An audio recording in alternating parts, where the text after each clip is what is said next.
All the rumors, I'm the only one who has to face them. I just wanted to have the family life that every woman deserves. Sisters, I'm really tired, I am tired every day, but I have to live. Because of this marriage, I quit my job. I need to take responsibility for every choice I made, so I have to work even harder than before. I thought I was just dancing, that there wouldn't be consequences.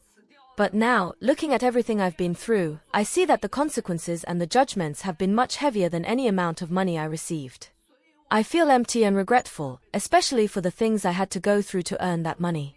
To be honest, that day when I came back from Korea, I ran into my old colleagues at the airport, and they were all very concerned about me. He said, "How did you get so thin?" Maybe I wasn't lucky enough to find someone who truly loves me.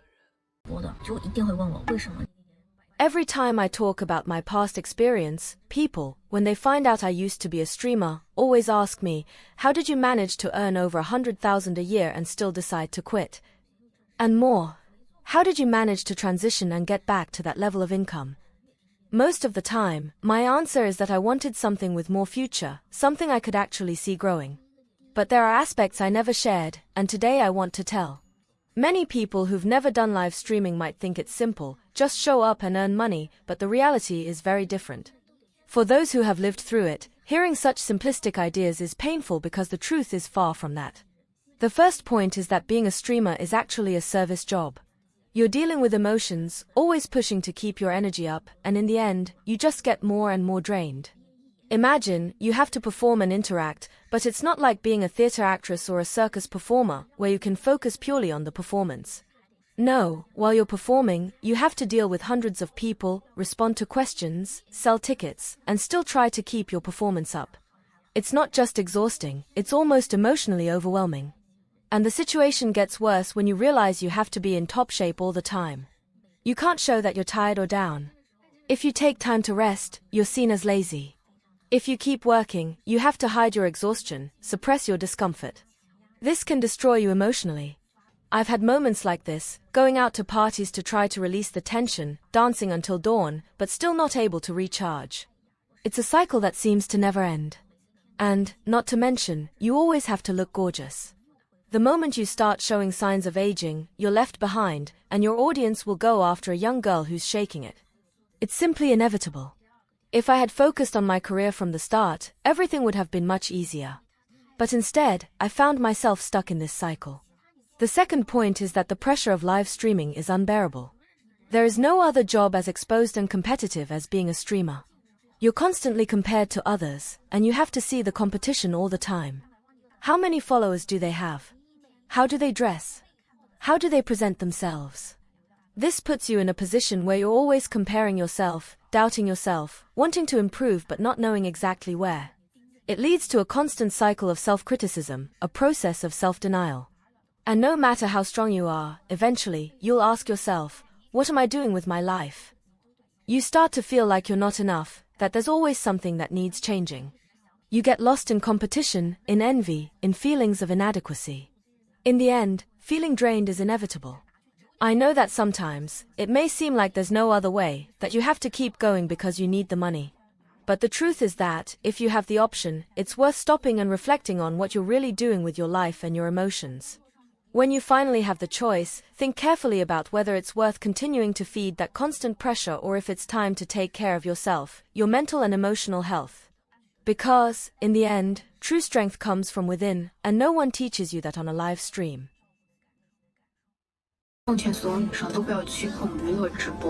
I advise all girls not to get involved in entertainment live streaming, whether you're doing it at home by yourself or signing with a company. But if I tell you to sign with a company, you really shouldn't even think about it. Never sign with a company. Many M3 agencies and organizations are just there to deceive you. Before signing the contract, they say very pleasant things, but after you sign, their attitude changes completely. You don't even need to think about it. Then there's personal streaming.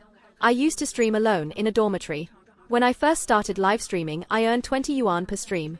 At the time I was satisfied, didn't have to do anything, just talk to my phone and earn 20 yuan a day, which was my food money for the day at school. Over time I started wanting to earn 50 a day. Then, I wanted to earn 1,000 a day, and later, once I was earning 1,000 a day, I wanted to earn 2,000. I was always pushing myself to earn more. As the money I made increased, my spending power also went up. Normally, I would go to the mall and buy clothes worth 1,500 yuan. I thought, I'll buy it, it's fine, the money I spend will come back to my account, because once I do my stream at night, I'll earn it back. I thought like that, but that was a completely wrong mindset. Now, I've given up on entertainment streaming. You can think about the people who send you gifts. They are older men than your father, all big brothers sending you gifts. These big brothers come with the intention of meeting you, and the worst part is that they start making inappropriate jokes in the comments section of your stream. I really couldn't stand it anymore, I was so tired of that life. Also, the money I earned felt very dishonest. I stopped streaming and didn't want to do it anymore. As a result, I started realizing many after effects of being a live streamer. Because I made money quickly before, I didn't want a job that paid only 3,000 yuan per month. Before, I earned 3,000 per stream, and now you're offering me 3,000 per month. I really didn't want that. But the problem is that when I was in school, I didn't put in the effort to improve my skills, so my techniques weren't that good. They offered me 3,000 yuan, which was already a very high salary. Now at home, I spend my days battling against my old thoughts, and I deeply regret getting into entertainment live streaming. If I had another chance, I really wouldn't do it again.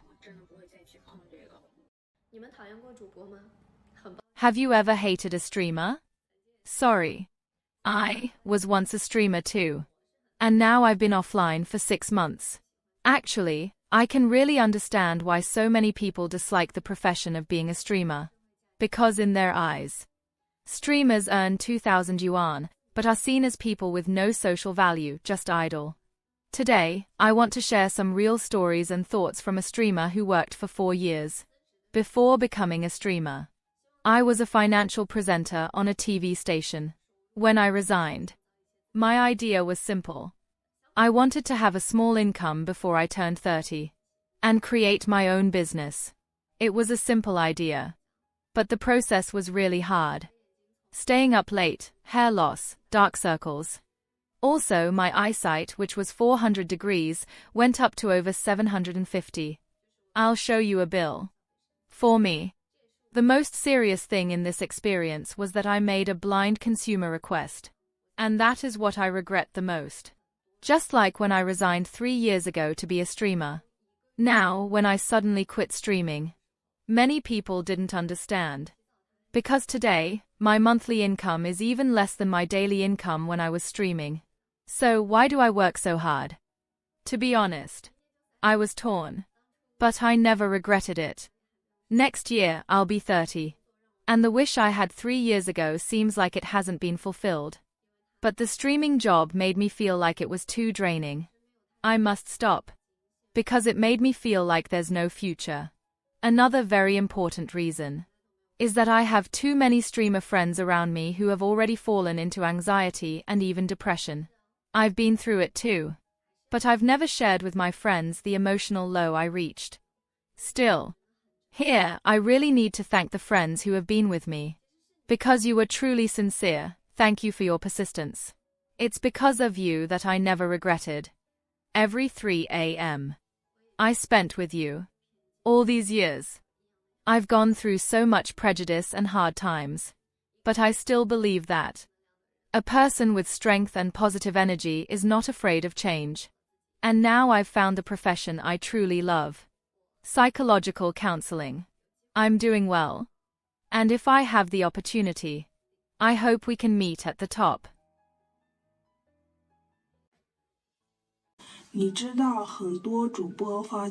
I've been through it, and I know how easy it is to get caught up in the illusion that this industry is all about fun and easy money. But let me tell you, the reality is much darker than it seems at first. We live in a time where beauty is everything. If you're not stunning, you're already at a disadvantage. And even if you are beautiful, the pressure to keep showing more of yourself to get attention is unbearable. It's as if the only way to stand out is to lower your standards and keep pushing boundaries, doing things that you never imagined doing to get likes, follows, and money. But here's the problem no one tells you: all of this, every single bit of it, comes with a price. Not just in terms of your self-respect or your dignity, but in how it'll affect your future. Think about it. Imagine your kid grows up and goes to school, and their classmates start making fun of them because they saw their mom doing things on the internet that no one should ever see. You could argue that the money you're making now is worth it, but what about the future? When they ask you why you chose this life, can you answer them with confidence? And it's not just about that, it's the emotional toll. The constant pressure to keep up, to be better, to be more like the successful streamers who have millions of followers. You see their flashy lives and their easy money and you think, I can do this too. But what you don't realize is that many of them are in the same boat as you. They are either slowly losing themselves in the process or they are hiding behind a facade of success that doesn't actually mean anything. If you're a woman, it gets even more complicated. The expectation is so high, either you're extremely smart and can take years to build a respectful, loyal following, or you give in to the idea that the easiest way to make money is to dance, to expose yourself, to get attention from men who see you as nothing more than entertainment. It's as if your worth is based solely on your body, your appearance, and your ability to cater to the desires of strangers. But how long can you keep that up before it breaks you? Before it affects your self-esteem, your relationships, and your future? Trust me, I've seen it happen. I've been there, caught in that cycle, and it's not easy to get out of it once you're in. You start off thinking it's just a phase, that it's just for the money, but soon you realize you're stuck. I've had my own wake-up call. I started questioning whether this was really the life I wanted to lead. The easy money might be tempting, but it's fleeting. And when it fades, all that's left is the emptiness, the regret, and the question, was it worth it? So here I am, telling you from experience, take a step back before you make a decision you might regret for the rest of your life.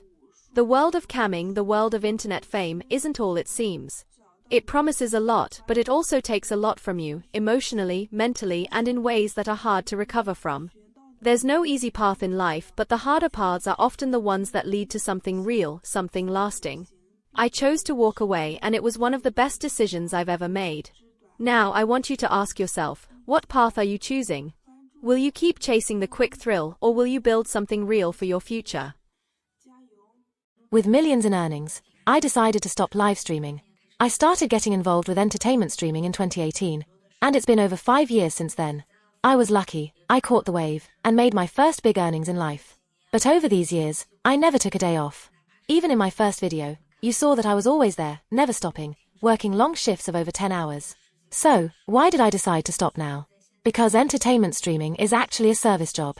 You need to provide emotional value, which means constantly outputting energy, and with that, you end up feeling drained more and more. Think about it, every day you need to perform. No matter how you feel, you have to be in a good state to interact. It's really exhausting. People aren't machines, and especially women, who have those emotional lows every month. But when that happens, what's the requirement of your job? You need to put those feelings aside and keep providing the service. So, you have to push through, even when you can't anymore. I just couldn't deal with the daily pressure and the constant exhaustion anymore. Even when I tried to get better, the energy never fully came back, and I was running on empty. But here, you don't have a choice because it's this job that earns you your living. Only when you leave do you have the right to be yourself. And the worst part is that the more I grew and became famous, the more strange men appeared, and they even started to scare me. Not to mention that, over time, if your content doesn't have real value, the people who are there just for your looks will leave as soon as they notice a wrinkle on your face. That's why I decided to switch to short videos and open this account. If you're also an experienced streamer living in pain, I hope that after watching this video, you'll have the courage to move forward. I can share all of my experience with you. 4 years of work, 3.5 years as a sales streamer, and now I'm really starting to not handle it anymore. I've never felt this lost. Whether it was when I first started, as a beginner unable to find a job, or in the countless times I had to quit, or when projects failed and shut down, without compensation. And this year, with everything being so tough, many people around me are losing their jobs, our own account is barely hanging on, and there are so many struggles. But it's okay, I guess as long as we're alive, things will get better, right? You can still keep trying, seize new opportunities, keep improving yourself, and still try to push a little more, give one last push. I'm still young, but yesterday I went to the hospital for some exams, and it was a shock. Lately, my voice has been so hoarse, so I went to the hospital and the doctor told me there was a small growth on my throat, a polyp, and he said that even if I take care of it now, if I overuse my voice again or get too tired, it can come back. So, really, you start to feel like you no longer have the chance to work hard, to do something right. You feel that frustration of wanting to do more but not having the strength to do so. And the saddest part of it all is that your body is already broken, your health is gone, and you're still thinking about how to get better quickly, to get back to work, to not be replaced too quickly, to keep your job and keep earning money. And aside from several other factors, like women who work as sales streamers, we still have to compete with those who just show off their bodies in a logical way and use that to sell. It's simply impossible to work as a woman on the internet like this. The doctor told me, and made me think, what to do? It's like a worker who has calluses on his hands and asks how to make the calluses go away faster.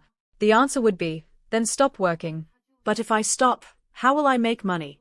How will I support my family? It's a dilemma. You have to find a way to balance everything.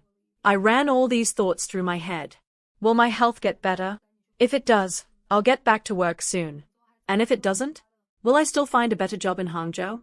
Or will I have to go back to my hometown? I really don't know. And if anyone else, who also works in live sales and is going through the same thing, wants to talk, I'd love to exchange some ideas. It's hard to blame the women who follow this path. The fault lies with the men. Think about it.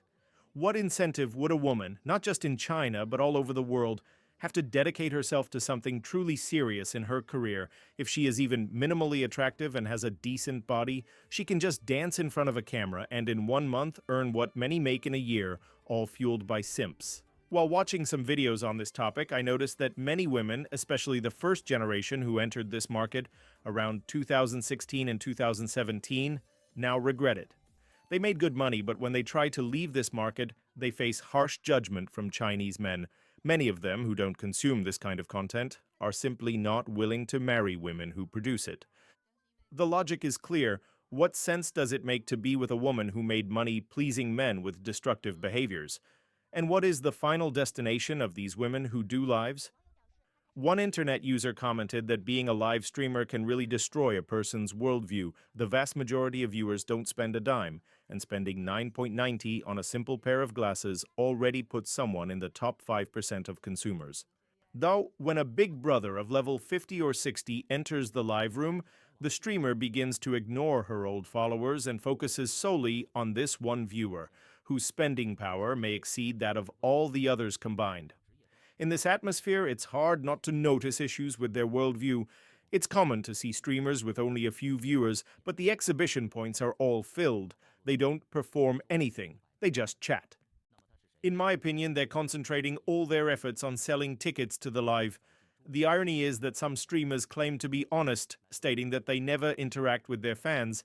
However, after a chance encounter, I added a fan with over 40 levels and saw that she exchanged very intimate messages with him in the comments of a video. At that moment, the image she built collapsed. I don't understand why many female university students enter this live streaming world. The problem is that this environment amplifies the devil inside you. In the end, this type of work affects people much more deeply than imagined. And what do you think about this dilemma? Would you date a woman who dances in front of a camera for other men? If you liked the video, leave a like and subscribe to the channel for more videos like this. See you in the next video.